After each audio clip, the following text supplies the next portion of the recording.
Hello and welcome back to the Casual Fan Podcast, the hardest working, most accurate, most entertaining, and above all else, the most profitable sports gambling podcast you will find on the internet. Don't forget to follow me at Ben's_best_bets on Twitter and TikTok. There you will find all my football picks for the week and more. And of course, subscribe to this Casual Fan Podcast page on YouTube. Speaking of this YouTube page, last week I gave you 4 picks. They went 4-0, aka perfect. The Bengals, the Giants, the Titans, all underdogs, all won outright. And the Seahawks covered the plus 4.5. Overall, 8-5 in the week. The 5 I got wrong included picking Washington to cover 9.5 points, the Bears to cover 12.5 points, and the Lions to win by 16.5 or more. So not too hot on the games with the huge lines. So that being said, let's take the Bengals minus 10.5 this week. They of course play the absolutely miserable New York Jets. How many points would the Bengals have to be favored at for me to consider taking the disgusting New York Jets? For me, we're talking 17, 18, even more than that. We know that the Bengals are good. They proved it last week. They also play a division opponent next week. So for most teams, this would be a trap game, a letdown game. But the Jets couldn't even be an XFL team right now. So I'm not worried about that at all. They were a terrible team with the rookie Zach Wilson. And sorry if I don't have much faith in Mr. Mike White. Sure, he's a great guy. I don't have the confidence in him like his coaches clearly do. Look at these quotes. Like, what planet are they living on? Just be honest with yourself. Temper expectations. What are we doing here? Ignore all the BS. The Bengals are such a better team. Offensively, the Jets, they're dead last in points per game.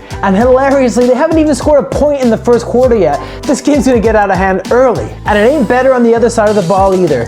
29th in points per game, and their defense has intercepted as many balls as their offense has scored in the first quarter. 0. Only team in the league. I could go on, but all I can say is that the Bengals are better in literally every facet of the game, substantially. And if they don't lose focus, Joe Burrow should be sitting on the sidelines by halfway through the third quarter. Their offense isn't even good enough to put up garbage time touchdowns. Look at what happened last week. It was an abomination. The Jets are handed a lot of points to cover in these spreads. They're always plus double digits, it seems like, and yet they're still 1-5 against the spread on the season. Enough said. Give me the Bengals all day. Put them in all the teasers you want, all the parlays you want. This is a no-brainer. I mentioned I was wrong not backing Tampa to cover the 12.5 last week against the Bears, and I'm not going to make the same mistake twice. The Saints are coming off a physical Monday night game. They should have probably lost. Like, a couple of field goals go a different way, they lose that game. The Saints are winless in the Superdome this year. They've had 1 game, 1 loss. That was to the lowly New York Giants. Jameis didn't even throw a pick last game,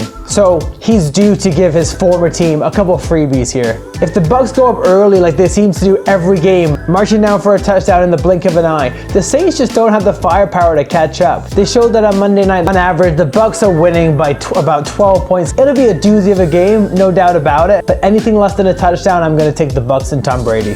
The last single game I'm going to give you on this video is the Dallas Cowboys minus 1.5 against the Minnesota Vikings in prime time on Sunday night. Dallas are just a tier above the Vikings. This year, the Cowboys are such a well-oiled machine, so many weapons, not to say that Minnesota don't. The ground game is going to be huge in this game, and the Vikings are a full half a yard more per carry than Dallas. The Vikings lead the league in sacks with 21. The Cowboys lead the league in interceptions with 11. 2 very explosive defenses. The team with the least amount of turnovers will win this game. In my opinion, I just think Dallas is that bit better. They're an offensive juggernaut. Since week 1, their point total have been 29, 20, 41, 36, 44, and 35 last week, granted in overtime. Also, the Cowboys, the only perfect 6-0 team against the spread. Let's keep riding it. I think that'll continue after this game. Here's a 3-team 10-point teaser paying minus 130. That'll put the Bengals at a money line. Check, we've already talked about it. The Rams to beat the Texans by now only 4.5 points. They took the Lions a bit lightly last week, but the Lions, even though they're winless, are still better than the Texans. And also the Bills to beat the Dolphins by 4 or more. Under Sean McDermott, the Dolphins can't even sniff a victory against the Bills. That's 3 of the top handful of teams in the league. Bills and Rams especially, definitely top 5. They're going against perhaps the 3 worst teams in the league, although Jacksonville might have something to say about that. If you don't want to go for a full 10-team tease, a 7-point tease is actually plus money at plus 120. Anyway, good luck in week 8. Hopefully you do as well as I did last week, and I do even better this week. Like,